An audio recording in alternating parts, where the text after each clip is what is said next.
Hello everyone, welcome to my YouTube channel UPSC with Rashmi. Class 8th की history की NCERT का आज हमारा चैप्टर नंबर 5 है, जिसमें हम डिस्कस करेंगे 1857 की क्रांति और उसके बाद की घटनाएं। ऑलरेडी हम 4 चैप्टर कंप्लीट कर चुके हैं। अगर आपने नहीं देखा है तो आप देख सकते हैं। अभी तक हम डिस्कस कर चुके हैं कि किस प्रकार कंपनी 1757 में प्लासी का युद्ध और 1764 में बक्सर के युद्ध के माध्यम से भारतीय राज्यों पर अपने कब्जे करती है और उसके बाद फिर विलय नीति और सहायक संधि, इन सभी माध्यमों से अन्य राज्यों को अपने कब्जे में करती है। और किस प्रकार से ब्रिटिश शासन का आदिवासी समुदाय या भारतीय समुदाय, जिसमें कृषक, शिल्पकार, व्यापारी, इन सभी पर क्या क्या प्रभाव पड़ रहे थे, उन सबको हम डिस्कस कर चुके हैं। तो देखते हैं आज 1857 की क्रांति, जब जनता बगावत करती है और उसके बाद क्या घटनाएं हुई। ऐसे कौन से रीज़न थे जो 1857 की क्रांति हुई। तो चैप्टर नंबर 5 है, जब जनता बगावत करती है, 1857 और उसके बाद। ये चित्र है, यहाँ सिपाही और किसान विद्रोह के लिए ताकत जुटाते हुए यह विद्रोह 1857 में उत्तर भारत के मैदानों में फैल गया था। नीतियाँ और लोग।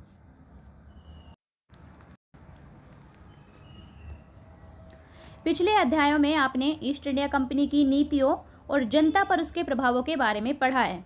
इन नीतियों से राजाओं, रानियों, किसानों, जमींदारों, आदिवासियों, सिपाहियों सब पर तरह तरह से असर पड़े। यानी जो ब्रिटिश भारत की नीतियाँ थीं, जो अंग्रेजों ने नीतियाँ अपनाई थीं, उनसे किसानों, जमींदारों, आदिवासियों, सिपाहियों सब पर अलग अलग के प्रभाव, अलग अलग तरह से प्रभाव पड़ रहे थे। आप यह भी देख चुके हैं कि जो नीतियाँ और कार्रवाइयाँ जनता के हित में नहीं होती या जो उनकी भावनाओं को ठेस पहुंचाती हैं, उनका लोग किस तरह से विरोध करते हैं। नवाबों की छिनती सत्ता। 18वीं सदी के मध्य से ही, यानी 1750 से ही, जब प्लासी का युद्ध हुआ था 1757 में, तब से ही राजाओं और नवाबों की सत्ता छीनने लगी थी। उनकी सत्ता और सम्मान दोनों खत्म होते जा रहे थे। बहुत सारे दरबारों में रेजिडेंट तैनात कर दिए गए थे। रेजिडेंट हमने देखा था, रेजिडेंट प्रशासनिक या फिर व्यावसायिक प्रतिनिधि था। स्थानीय शासकों की स्वतंत्रता घटती जा रही थी। उनकी सेनाओं को भंग कर दिया गया था और उनके राजस्व वसूली के अधिकार और इलाके एक एक करके छीने जा रहे थे। बहुत सारे स्थानीय शासकों ने अपने हितों की रक्षा के लिए कंपनी के साथ बातचीत भी की। उदाहरण के लिए झांसी की रानी लक्ष्मीबाई चाहती थी कि कंपनी उनके पति की मृत्यु के बाद उनके गोद लिए हुए बेटे को राजा मान ले। और पेशवा बाजीराव द्वितीय के दत्तक पुत्र नाना साहब ने भी कंपनी से आग्रह किया कि उनके पिता को जो पेंशन मिलती थी वह मृत्यु के बाद उन्हें मिलने लगे। अपनी श्रेष्ठता और सैनिक ताकत के नशे में चूर कंपनी ने इन निवेदनों को ठुकरा दिया। यानी ईस्ट इंडिया कंपनी अपने आप को इतना शक्तिशाली मानने लगी थी, अपनी सैनिक ताकत के नशे में इतनी चूर हो गई थी कि उसने भारतीय राजाओं के द्वारा जो निवेदन किए गए थे उन्हें ठुकरा दिया। अवध की रियासत अंग्रेजों के कब्जे में जाने वाली आखिरी रियासतों में से थी। 1801 में अवध पर सहायक संधि थोपी गई थी और 1856 में अंग्रेजों ने उसे अपने कब्जे में ले लिया था। लॉर्ड डलहौजी ने अवध को अपने कब्जे में किया था 1856 में। कुशासन के आधार पर उसने आरोप लगाया था कि अवध का प्रशासन सही ढंग से नहीं चल रहा है। गवर्नर जनरल डलहौजी ने ऐलान कर दिया कि रियायत का शासन ठीक से नहीं चलाया जा रहा है, इसलिए शासन को दुरुस्त करने के लिए ब्रिटिश प्रभुत्व जरूरी है। कंपनी ने मुगलों के शासन को खत्म करने की भी पूरी योजना बना ली थी। कंपनी द्वारा जारी किए गए सिक्कों पर से मुगल बादशाह का नाम हटा दिया गया। 1849 में गवर्नर जनरल डलहौजी ने ऐलान किया कि बहादुर शाह जफर की मृत्यु के बाद बादशाह के परिवार को लाल किले से निकालकर उसे दिल्ली में कहीं और बसाया जाएगा, क्योंकि उस समय पर जो मुगल बादशाह थे वो लाल किले में रहते थे। और उसके बाद 1856 में गवर्नर जनरल बनते हैं लॉर्ड कैनिंग। लॉर्ड डलहौजी के बाद इन्होंने फैसला किया कि बहादुर शाह जफर आखिरी मुगल बादशाह होंगे और उनकी मृत्यु के बाद उनके किसी भी वंशज को, यानी बहादुर शाह जफर की मृत्यु के बाद बहादुर शाह के किसी भी वंशज को बादशाह नहीं माना जाएगा। उन्हें केवल राजकुमारों के रूप में मान्यता दी जाएगी। यानी कंपनी पूरी तरह से मुगल सत्ता को समाप्त करने की योजना बना चुकी थी। और 1856 में जो गवर्नर जनरल बने थे लॉर्ड कैनिंग, यही 1857 की क्रांति के दौरान भारत में गवर्नर जनरल थे। तो ये भी आपको पॉइंट याद रखना है कि 1857 की क्रांति के दौरान भारत का गवर्नर जनरल था कैनिंग। उसके बाद किसान और सिपाही, ये तो हमने देखा कि नवाबों पर क्या प्रभाव पड़े। उसके बाद किसान और सिपाही, उन पर क्या प्रभाव पड़ रहे थे। गांवों में किसान और जमींदार भारी भरकम लगान और कर वसूली के सख्त तौर तरीकों से परेशान थे। बहुत सारे लोग महाजनों से लिया कर्जा नहीं लौटा पा रहे थे।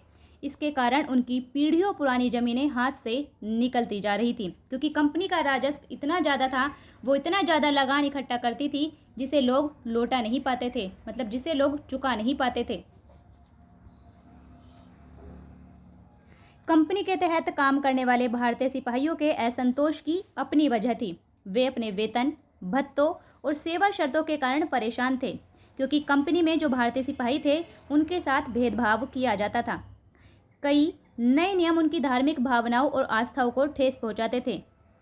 दरअसल उस समय प्रावधान था, उस समय ऐसी मान्यता थी भारतीय समाज में कि समुद्र पार जाने पर उनका धर्म नष्ट हो जाएगा। तो जो भारतीय सिपाही कंपनी की सेना में थे वो समुद्र पार जाकर किसी और दूसरे देश में नहीं जाना चाहते थे, तो इसीलिए उनमें विद्रोह की भावना पनपी थी। तो देखते हैं क्या था। कई नए नियम उनकी धार्मिक भावनाओं और आस्थाओं को ठेस पहुंचाते थे। जैसे कि आप जानते हैं कि उस जमाने में बहुत सारे लोग समुद्र पार नहीं जाना चाहते थे। उन्हें लगता था कि समुद्र यात्रा से उनका धर्म और जाति भ्रष्ट हो जाएंगे।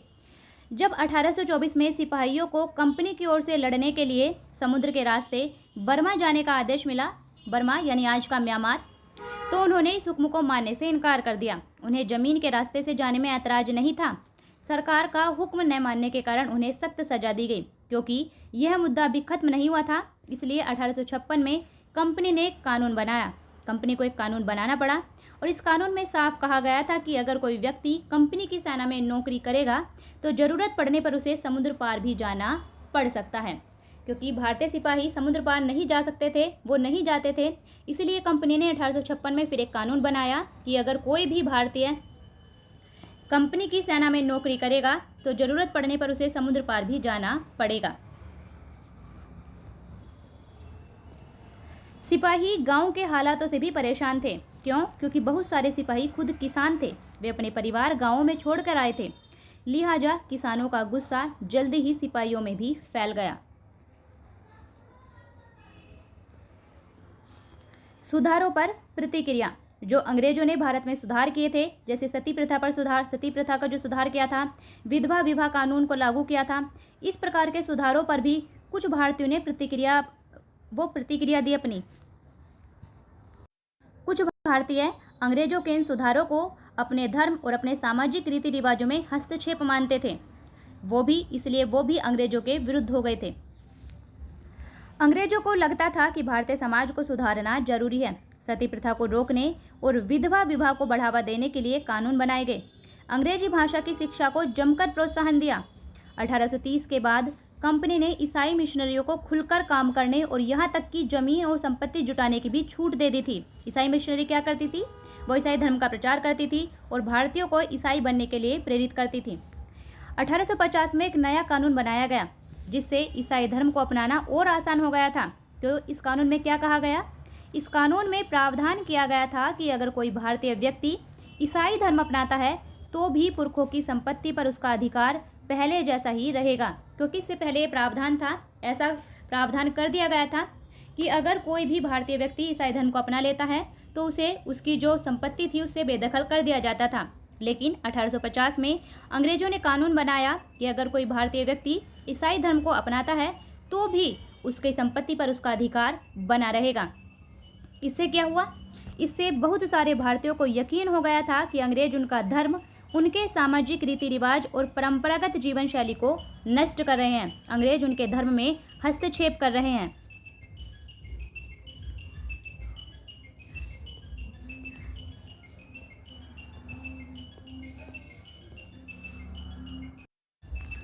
दूसरी तरफ ऐसे भारतीय भी थे जो मौजूदा सामाजिक व्यवस्था में बदलाव चाहते थे। इन सुधारकों और उनके सुधार आंदोलनों के बारे में आप अध्याय 6 में पढ़ेंगे। जनता की नज़र से अब देखते हैं जनता की नज़र से क्या परिवर्तन हो रहे थे। हमने किसान देख लिए, सिपाही देख लिए। उस जमाने में लोग अंग्रेज शासन के बारे में क्या सोच रहे थे, इसका जायजा लेने के लिए आप स्रोत 1 और स्रोत 2 को पढ़ें। यानी जो स्रोत 1 दिए गए हैं इनमें देखते हैं कि उस जमाने में लोग अंग्रेज शासन के बारे में क्या सोच रहे थे। यहाँ एक चित्र दिया गया है, ये उत्तर भारत के बाजारों में सिपाही खबरें और अफवाह फैलाते हुए। देखते हैं 84 नियमों की सूची। यहाँ महाराष्ट्र के गांव में रहने वाले ब्राह्मण विष्णु भट्ट गोडसे के द्वारा लिखित पुस्तक माझा प्रवास के कुछ अंश दिए गए हैं। तो यह पुस्तक आपको ध्यान रखनी है। माझा प्रवास के लेखक थे विष्णु भट्ट गोडसे। विष्णु भट्ट और उनके चाचा मथुरा में आयोजित किए जा रहे एक यज्ञ में भाग लेने के लिए निकले थे, लेकिन विष्णु भट्ट लिखते हैं कि रास्ते में उनकी मुलाकात कुछ सिपाहियों से हुई, जिन्होंने उन्हें सलाह दी कि वे वापस लौट जाएं। क्यों?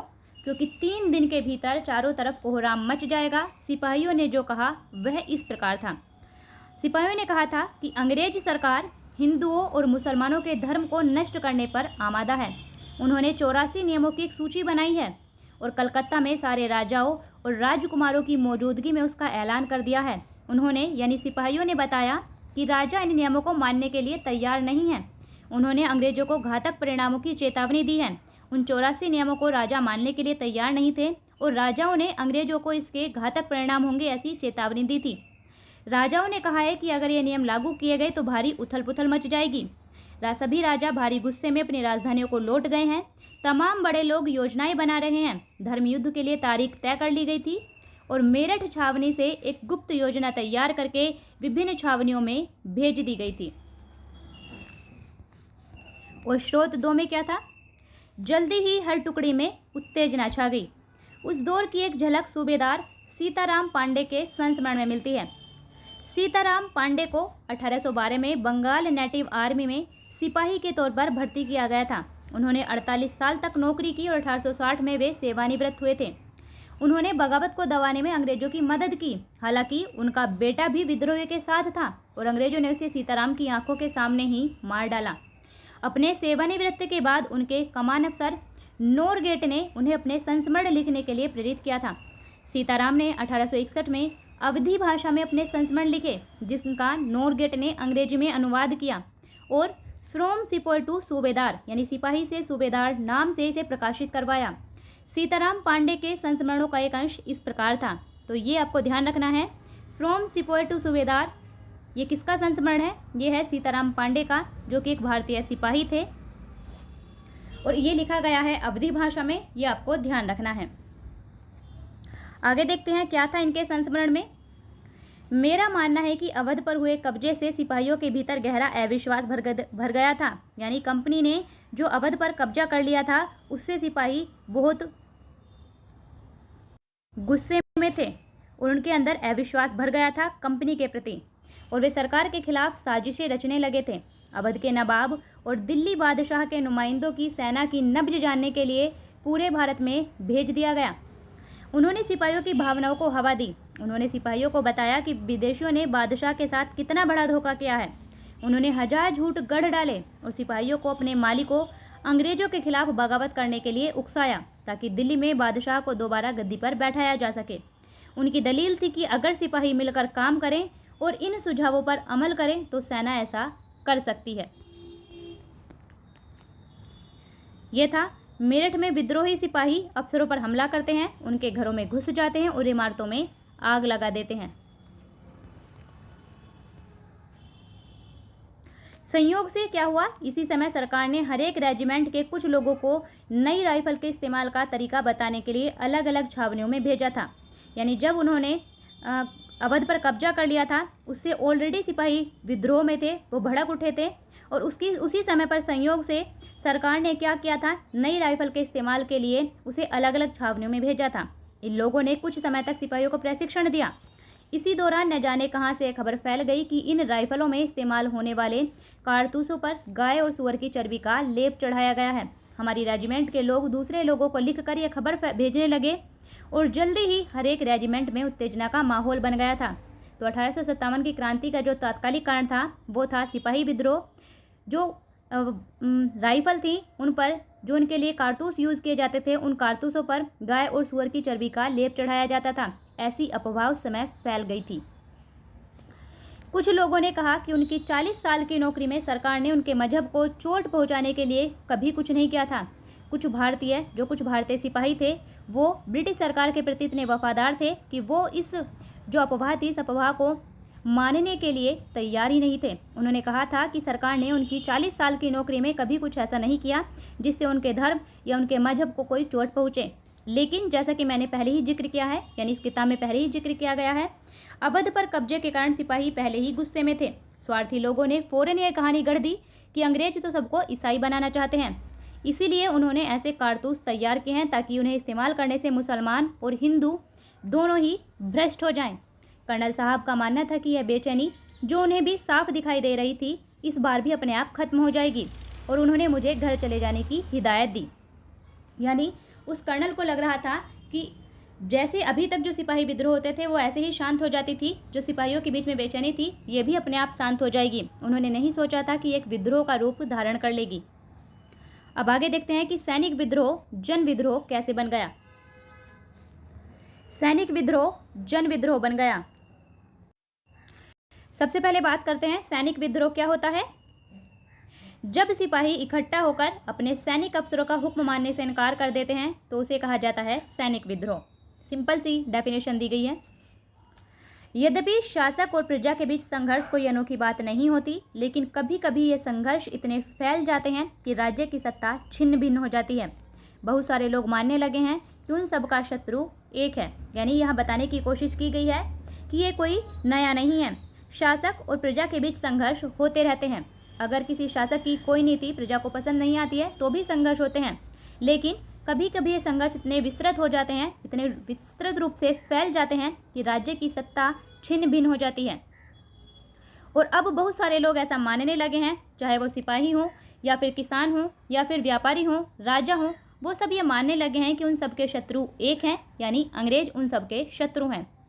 इसलिए वे सभी कुछ करना चाहते हैं। इस तरह की स्थिति में हालात अपने हाथ में लेने के लिए लोगों को संगठित होना पड़ता है। उन्हें संचार, पहलकदमी और आत्मविश्वास का परिचय देना होता है। भारत के उत्तरी भागों में 1857 में ऐसी ही स्थिति पैदा हो गई थी।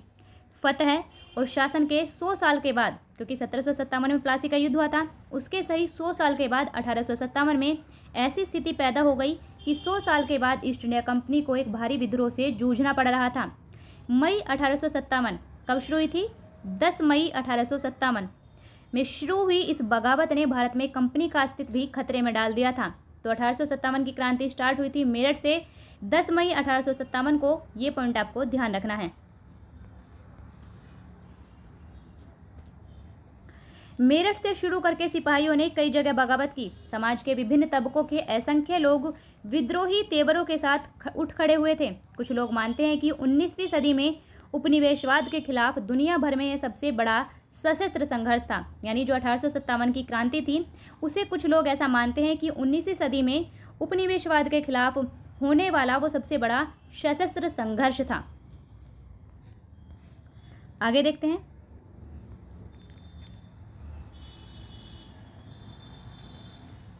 ये जो फोटो दिया गया है यहाँ, ये कैवलरी लाइनों में युद्ध है।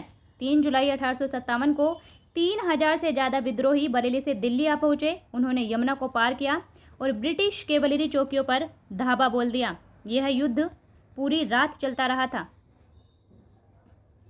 अब देखते हैं मेरठ से दिल्ली तक सिपाही कैसे पहुँचते हैं। 8 अप्रैल 1857 को युवा सिपाही मंगल पांडे को बैरकपुर में अपने अफसरों पर हमला करने के आरोप में फांसी पर लटका दिया गया था। चंद दिन बाद मेरठ में तैनात कुछ सिपाहियों ने नए कारतूसों के साथ फौजी अभ्यास करने से इनकार कर दिया। दरअसल 29 मार्च 1857 को जो मंगल पांडे थे वो बैरकपुर में उन्होंने अपने अफसरों से उन कारतूसों का उपयोग करने से मना कर दिया था और अपने अफसरों पर गोली चलाई, जिसके कारण उनमें से हत्या हो गई थी उन अफसरों में से, जिसके बाद उन्हें गिरफ्तार किया गया और 8 अप्रैल 1857 को उन्हें फांसी दे दी गई। इसके बाद कुछ अन्य सिपाहियों को भी गिरफ्तार किया गया। सिपाहियों को लगता था कि उन कारतूसों पर गाय और सुअर की चर्बी का लेप चढ़ाया गया था। 85 सिपाहियों को नौकरी से निकाल दिया गया। उन्हें अपने अफसरों का हुक्म न मानने के आरोप में 10-10 साल की सजा दी गई थी और ये घटना थी 9 मई 1857 की। मेरठ में दूसरे ही दिन अगले ही दिन 10 मई 1857 को भारतीय सिपाहियों की प्रतिक्रिया बहुत ही जबरदस्त रही। 10 मई को सिपाहियों ने मेरठ की जेल पर धावा बोलकर वहां बंद सिपाहियों को आज़ाद करा लिया। उन्होंने अंग्रेज अफसरों पर हमला करके उन्हें मार गिराया। उन्होंने बंदूक और हथियार अपने कब्जे में ले लिए और अंग्रेजों की इमारतों व संपत्तियों को आग के हवाले कर दिया। उन्होंने फिरंगियों के खिलाफ, फिरंगी का मतलब होता है विदेशी, उन्होंने फिरंगियों के खिलाफ युद्ध का ऐलान कर दिया। सिपाही पूरे देश में अंग्रेजों के शासन को खत्म करने पर आमादा थे, लेकिन सवाल यही था कि अंग्रेजों के जाने के बाद देश का शासन चलाएगा कौन। सिपाहियों ने इसका भी जवाब ढूंढ लिया। वे मुगल सम्राट बहादुर शाह जफर को ही देश का शासन सौंपना चाहते थे। मेरठ के कुछ सिपाहियों की एक टोली 10 मई की रात को घोड़ों पर सवार होकर मुंह अंधेरे ही दिल्ली पहुंच गई। जैसे ही उनके आने की खबर फैली, दिल्ली में तैनात टुकड़ियों ने भी बगावत कर दी। यहाँ भी अंग्रेज अफसर मारे गए। देशी सिपाहियों ने हथियार और गोला बारूद अपने कब्जे में ले लिया, इमारतों को आग लगा दी। विजयी सिपाही लाल किले की दीवारों के आसपास जमा हो गए। वे बादशाह से मिलना चाहते थे।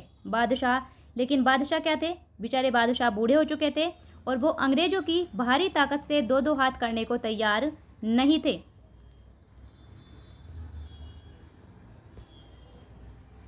लेकिन सिपाही भी अड़े रहे। आखिरकार वे जबरन महल में घुस गए और उन्होंने बहादुर शाह जफर को अपना नेता घोषित कर दिया।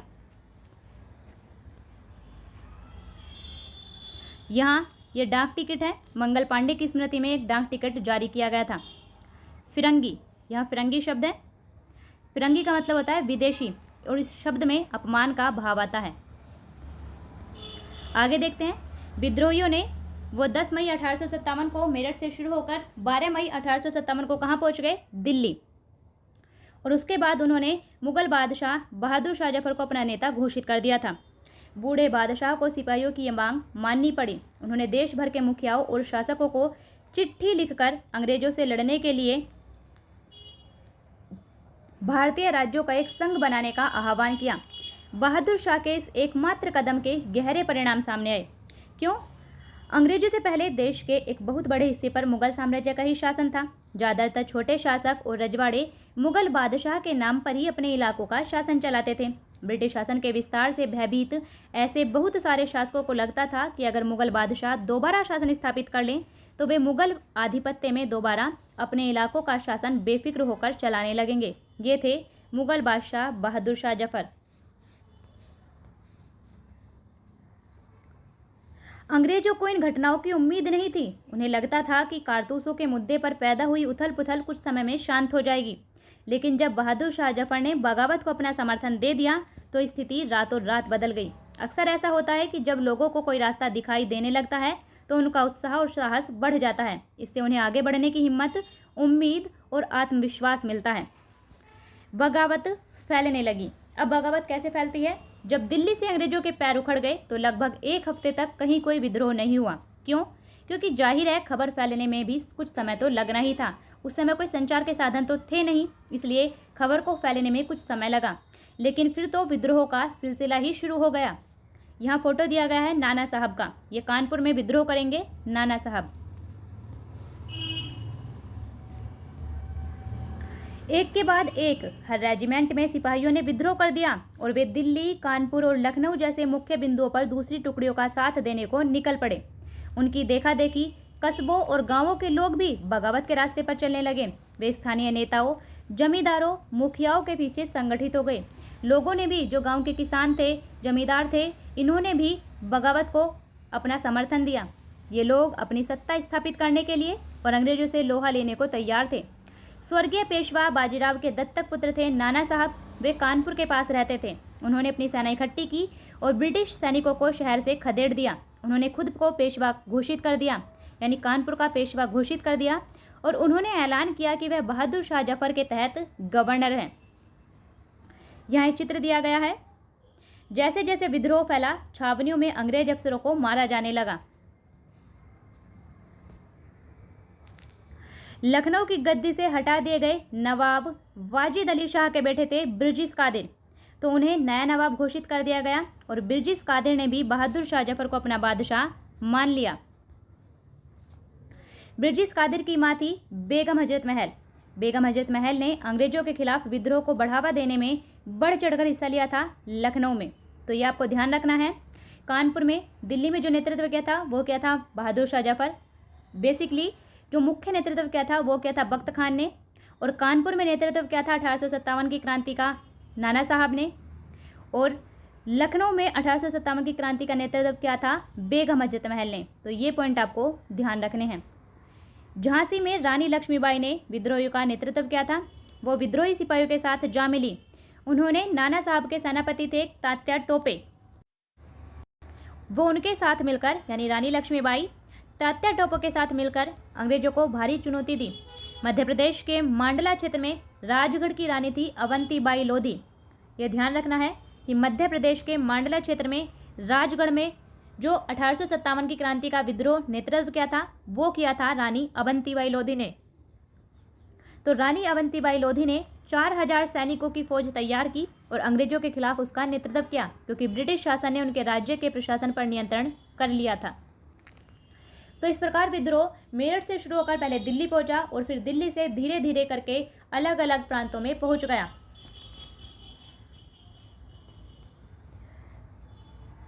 विद्रोही टुकड़ियों के सामने अंग्रेजों की संख्या बहुत कम थी, क्योंकि बहुत सारे मोर्चों पर, जिसके कारण बहुत सारे मोर्चों पर उनकी जबरदस्त हार हुई, क्योंकि भारत में जो सिपाही थे वो तो भारतीय ही सिपाही थे।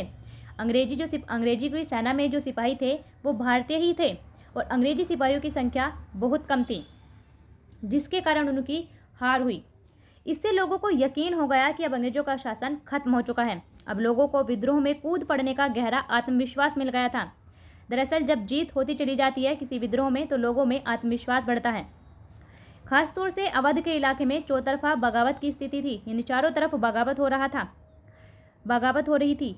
6 अगस्त 1857 को लेफ्टिनेंट कर्नल टाइटलर ने अपने कमांडर इन चीफ को टेलीग्राम भेजा, जिसमें उसने अंग्रेजों के भय को व्यक्त किया था। तो लेफ्टिनेंट कर्नल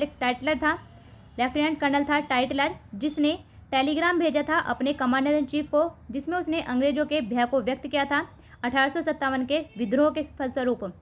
हमारे लोग विरोधियों की संख्या और लगातार लड़ाई से थक गए हैं। एक एक गांव हमारे खिलाफ है, जमींदार भी हमारे खिलाफ खड़े हो रहे हैं।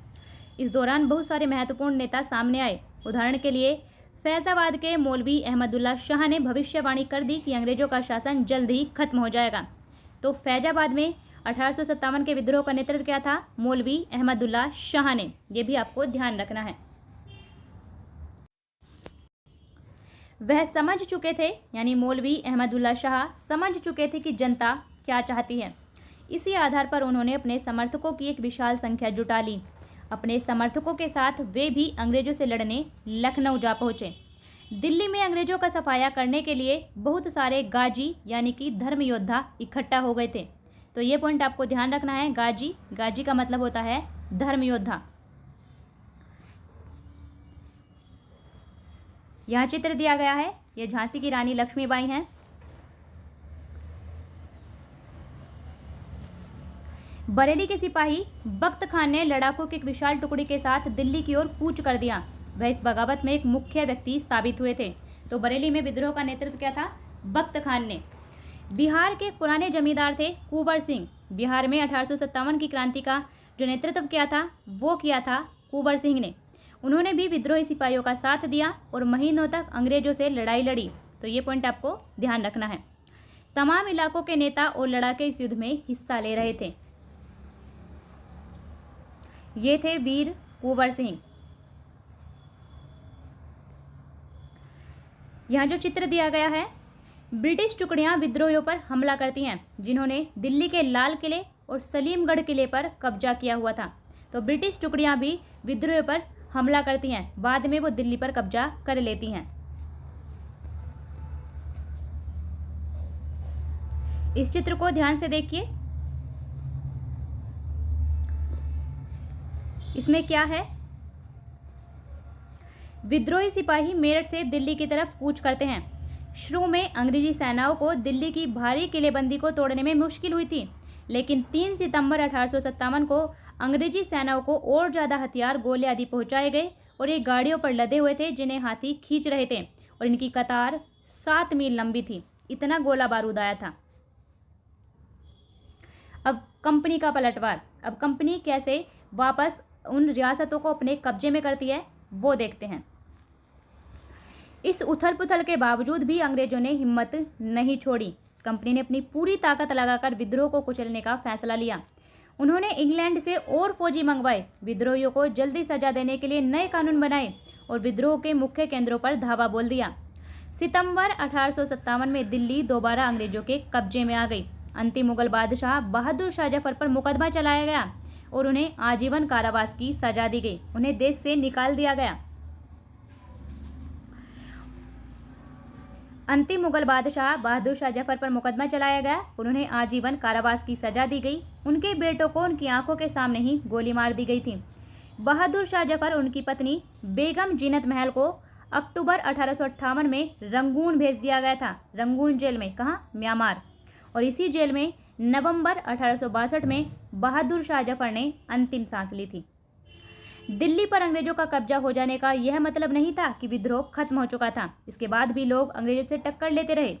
व्यापक बगावत की विशाल ताकत को कुचलने के लिए अंग्रेजों को अगले 2 साल तक लड़ाई लड़नी पड़ी थी। यानी 1857 के विद्रोह को दबाने के लिए अंग्रेजों को 2 साल लग गए थे।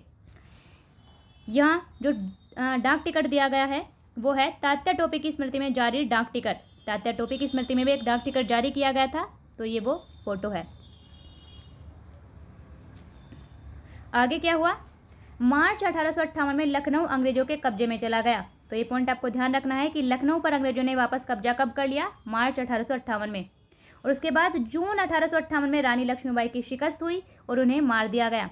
दुर्भाग्यवश ऐसा ही रानी अवंतीबाई लोधी के साथ हुआ था, जो कि मध्य प्रदेश के जो मांडला क्षेत्र था वहां से विद्रोह का नेतृत्व कर रही थी।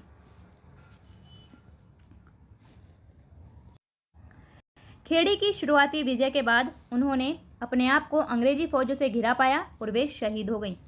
तात्या टोपे मध्य भारत के जंगलों में रहते हुए आदिवासियों और किसानों की सहायता से छापामार युद्ध चलाते रहे। जिस तरह पहले अंग्रेजों के खिलाफ मिली सफलताओं से विद्रोहियों को उत्साह मिला था, उसी तरह विद्रोही ताकतों की हार से लोगों की हिम्मत टूटने लगी। यानी जब 1857 का विद्रोह स्टार्ट हुआ था और वो अंग्रेजों को हरा रहे थे, हर जगह पर अंग्रेजों की हार हो रही थी, जिसके कारण विद्रोहियों को साहस मिल रहा था, उन्हें और ज़्यादा उनमें उत्साह बढ़ रहा था। और उसी तरह से जब वो हारने लगे, अंग्रेज उन्हें दबाने लगे, उन्होंने जगह जगह पर अंग्रेजों ने जगह जगह पर भारतीय सिपाहियों को शिकस्त दी और भारतीय रियासतों पर फिर से अपना कब्जा कर लिया। तो उसी तरह से विद्रोही ताकतों की हार से लोगों की हिम्मत भी टूटने लगी। फिर लोगों का उत्साह कम होने लगा, जिसके कारण बहुत सारे लोगों ने विद्रोहियों का साथ छोड़ दिया। अंग्रेजों ने भी लोगों का विश्वास जीतने के लिए हर संभव प्रयास किया। उन्होंने वफादार भूस्वामियों के लिए अंग्रेजों ने इनाम का ऐलान कर दिया। उन्हें आश्वासन दिया गया कि उनकी जमीन पर उनके परंपरागत अधिकार बने रहेंगे। जिन्होंने विद्रोह किया था उनसे कहा गया कि अगर वे अंग्रेजों के सामने समर्पण कर देते हैं और अगर उन्होंने किसी अंग्रेज की हत्या नहीं की है तो वे सुरक्षित रहेंगे और जमीन पर उनके अधिकार और दावेदारी बनी रहेगी। इसके बावजूद सैकड़ों सिपाहियों, विद्रोहियों, नवाबों और राजों पर मुकदमे चलाए गए और उन्हें फांसी पर लटका दिया गया। यहाँ एक चित्र है। अंग्रेज टुकड़ियां दिल्ली में घुसने के लिए कश्मीरी गेट को बारूद से उड़ा देती हैं।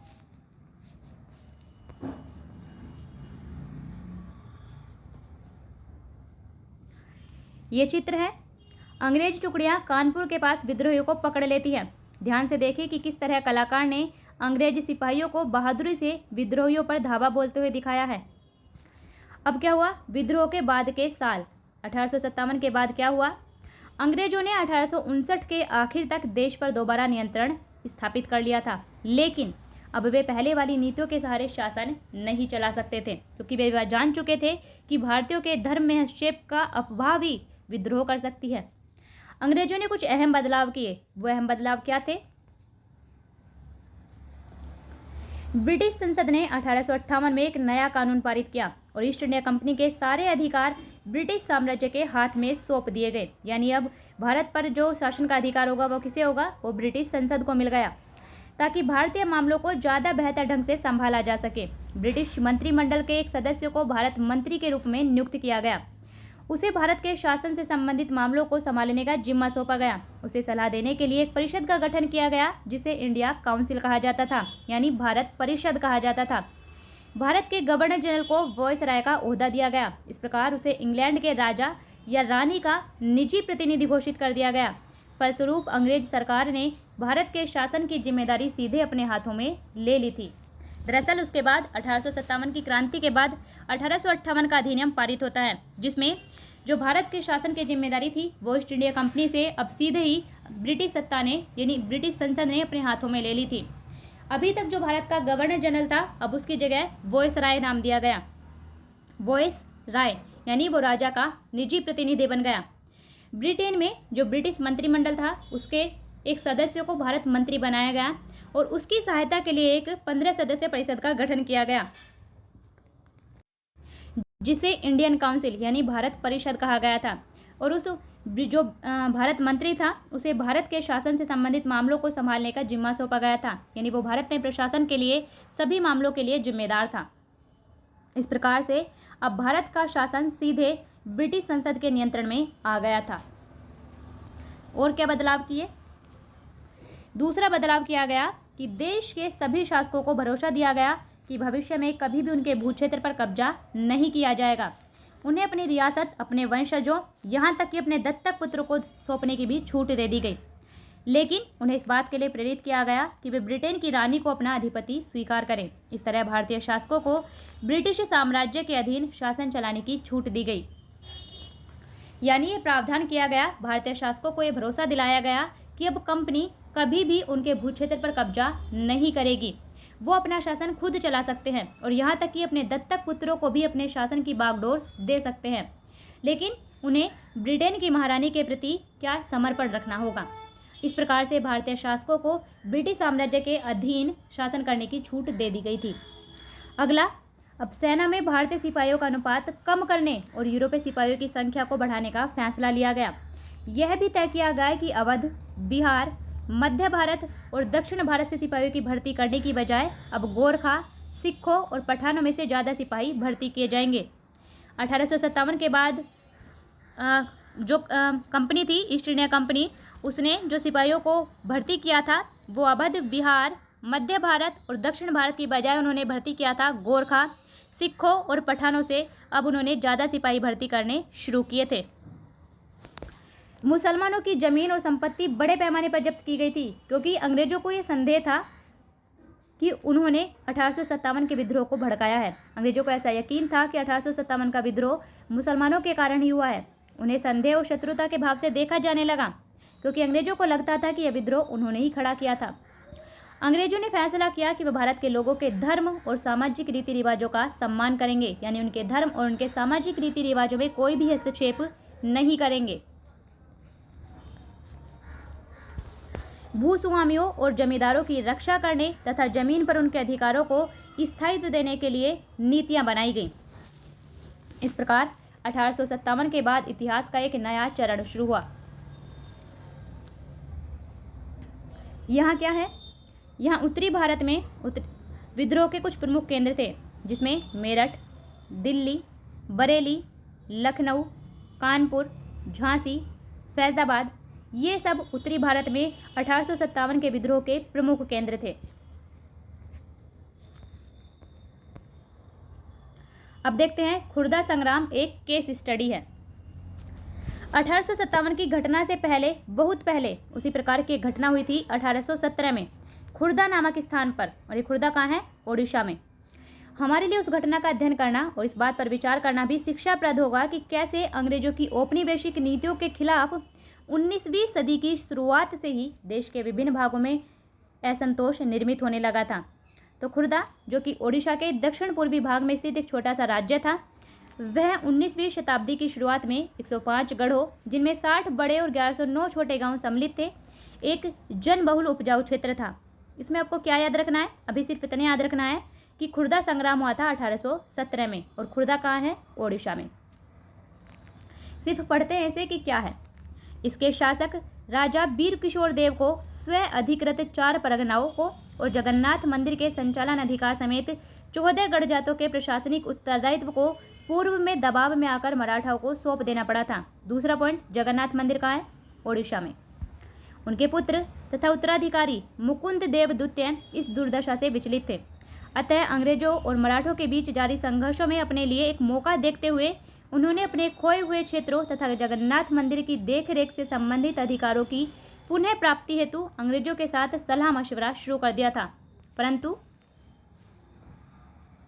1803 में ओडिशा को अपने कब्जे में लेने के बाद अंग्रेजों ने उन्हें इन दोनों मुद्दों में से किसी पर भी सकारात्मक कार्रवाई करने की दिशा में कोई रुचि नहीं दिखाई।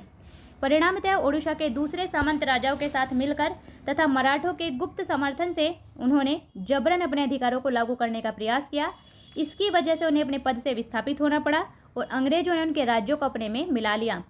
सांत्वना के रूप में एक नियमित अनुदान के साथ, जो कि उनकी पूर्व भूसंपत्ति के राजस्व का मात्र एक दशांश था, अंग्रेजों ने उन्हें जगन्नाथ मंदिर की देखरेख का दायित्व दिया और उनका निवास पुरी में निश्चित कर दिया। इस अनैतिक व्यवस्था से ओडिशा में दमनकारी विदेशी शासन के एक ऐसे युग का प्रारंभ हुआ जिसने 1817 में गंभीर सशस्त्र संग्राम का मार्ग प्रशस्त किया। दरअसल इसमें सिर्फ इतना बताया गया है कि ओडिशा में जो खुर्दा जगह है वहाँ के एक शासक थे जिनका राज्य था उसे कंपनी ने अपने कब्जे में कर लिया था। इसमें इतना बताने की कोशिश की गई है, जिसके फलस्वरूप 1817 में खुर्दा संग्राम होता है। खुर्दा को अपने अधीन करने के तुरंत बाद अंग्रेजों ने राजस्व निवृत्त जमीन पर कर लगाने की नीति अपनाई। इसमें राज्य के पूर्व सैनिक वर्ग, जिन्हें पाइक के नाम से जाना जाता था, तो पाइक क्या है? पाइक है एक सैनिक वर्ग। उनका जीवन बुरी तरह से प्रभावित हुआ। इस नीति की भयावहता राजस्व की मांग में अनुचित वृद्धि और इस संग्रह के दमनकारी तरीके से और बढ़ गई थी। इस कार्रवाई के फलस्वरूप 1805 और 1817 के बीच में खुर्दा से बड़े पैमाने पर लोग जमीन छोड़कर चले गए। फिर भी अंग्रेजों ने अस्थायी बंदोबस्त के तहत राजस्व भुगतान की नीति को चालू रखा था, जिसमें जमीन की उपजाऊ क्षमता तथा रैयतों की भुगतान की क्षमता की अनदेखी करते हुए हर वर्ष राजस्व की मांगों में वृद्धि की गई। यानी अंग्रेजों ने किसानों की स्थिति की अनदेखी करते हुए और भूमि की उपजाऊ क्षमता की अनदेखी करते हुए सिर्फ अपने राजस्व में वृद्धि कर दी थी। वो अपने राजस्व में वृद्धि करते ही जा रहे थे। यहाँ तक कि प्राकृतिक आपदाओं के समय भी उन्होंने कोई उदारता नहीं दिखाई, जबकि ओडिशा में ऐसी प्राकृतिक आपदाएं आती ही रहती हैं। बकायेदारों की जमीन का षड्यंत्रकारी राजस्व अधिकारियों या फिर बंगाल के सट्टेबाजों को बेच दिया गया था। यानी जो बकायेदारों की जमीन थी उन्हें राजस्व अधिकारियों को या फिर बंगाल के सट्टेबाजों को बेच दिया गया। खुर्दा के विस्थापित राजा का वंशानुगत सेना नायक जगबंधु विद्याधर महापात्र ब्रह्मवर राय, जिन्हें लोग बक्सी जगबंधु के नाम से जानते थे, वह ऐसे बेदखल हुए जमींदारों में से एक थे। वो भी एक ऐसे ही जमींदार थे और बेसिकली ये खुर्दा विद्रोह इन्हीं के द्वारा स्टार्ट किया गया था, बक्सी जगबंधु के द्वारा। व्यावहारिक रूप से वे एक भिखारी बन गए थे। अपने तथा अपने जैसे जमीन से बेदखल हुए लोगों की ओर से संघर्ष करने का निश्चय करने से पूर्व प्राय 2 साल तक उन्होंने खुर्दा के लोगों के स्वैच्छिक दान से अपना गुजारा किया था। यानी भीख मांगकर उन्होंने अपना गुजारा किया था। बीते हुए वर्ष के साथ साथ जो तकलीफें शिकायतों के साथ जुड़ गई थी वे थी अंग्रेजों के द्वारा इस क्षेत्र में चांदी के सिक्कों का प्रचलन किया गया। इस नई मुद्रा में राजस्व के भुगतान पर जोर दिया गया। खाद्य सामग्री की कीमतों में अभूतपूर्व वृद्धि और नमक की आपूर्ति में कमी हुई, जो कि कंपनी के एकाधिकार नीति के चलते लगभग दुर्लभ हो गया था, जिसके कारण ओडिशा के पारंपरिक रूप से नमक बनाने वाले इस काम से वंचित हो गए थे और स्थानीय जमींदारियों की कलकत्ता में नीलामी, जिसके कारण ओडिशा में बंगाल के अनुपस्थित जमींदारों का आगमन हुआ। इसके अतिरिक्त संवेदनशील तथा भ्रष्ट पुलिस प्रशासनिक व्यवस्था ने भी स्थिति को और दुष्कर बना दिया, जिसके चलते होने वाले सशस्त्र संग्राम ने और भयावह आकार धारण कर लिया था। 29 मार्च 1857 को इस संग्राम की शुरुआत तब हो गई जब पाइकों यानी सैनिक वर्ग ने बानपुर में स्थित पुलिस चौकी और अन्य सरकारी संस्थानों पर हमला कर दिया। तो खुर्दा विद्रोह हुआ था 29 मार्च 1817 को और 100 से अधिक लोगों की हत्या करने के साथ साथ सरकारी खजाने में से एक बड़ी रकम लेकर वे चले गए थे। शीघ्र ही खुर्दा को केंद्र करते हुए इस घटना की लहर अलग अलग दिशाओं में फैल गई थी। उत्साह से भरपूर जमींदार और रैयत पाइकों के साथ मिल गए। जो उनके साथ नहीं मिले उन्हें प्रताड़ित किया गया। एक कर मत दो अभियान भी शुरू किया गया था। अंग्रेजों ने पाइकों को उनके जमे हुए स्थान से हटाने की कोशिश की, परंतु वे असफल रहे। 14 अप्रैल 1817 को बक्सी जगबंधु ने 5 से 10,000 पाइकों और कंध जनजाति के योद्धाओं की अगवानी कर पुरी को अपने कब्जे में ले लिया और मुकुंद देव द्वितीय को उनकी झिझक के बावजूद राजा घोषित कर दिया। जगन्नाथ मंदिर के पुजारियों ने भी पाइकों को अपना भरपूर समर्थन दिया था। स्थिति को हाथ से निकलते हुए देख अंग्रेजों ने मार्शल लॉ लागू कर दिया। जल्द ही घोषित राजा पकड़े गए और उन्हें उनके पुत्र सहित कटक में कारावास दे दिया गया। बक्सी ने अपने करीबी सहयोगी कृष्णचंद्र भ्रमरवर राय के साथ मिलकर कटक और खुर्दा के बीच यातायात के सारे माध्यम को काटने का प्रयास किया। इसके साथ साथ संघर्ष ओडिशा के दक्षिण और उत्तर पश्चिमी हिस्सों में फैल गया। परिणाम स्वरूप अंग्रेजों ने मेजर जनरल मार्टिन डल को पाइकों के चंगुल से पूरे क्षेत्र को मुक्त कराने के लिए भेजा और बक्सी जगबंधु और उनके साथियों को पकड़वाने के लिए पुरस्कार की भी घोषणा की। इस प्रकार जो सामरिक कार्यवाही चली उसमें सैकड़ों पाइक मारे गए, कई घने जंगलों में चले गए और अन्य सामूहिक क्षमा योजना के तहत अपने घरों में लौट गए। इस तरह से अंग्रेजों ने मई 1817 तक खुर्दा के संग्राम को लगभग काबू में कर लिया था।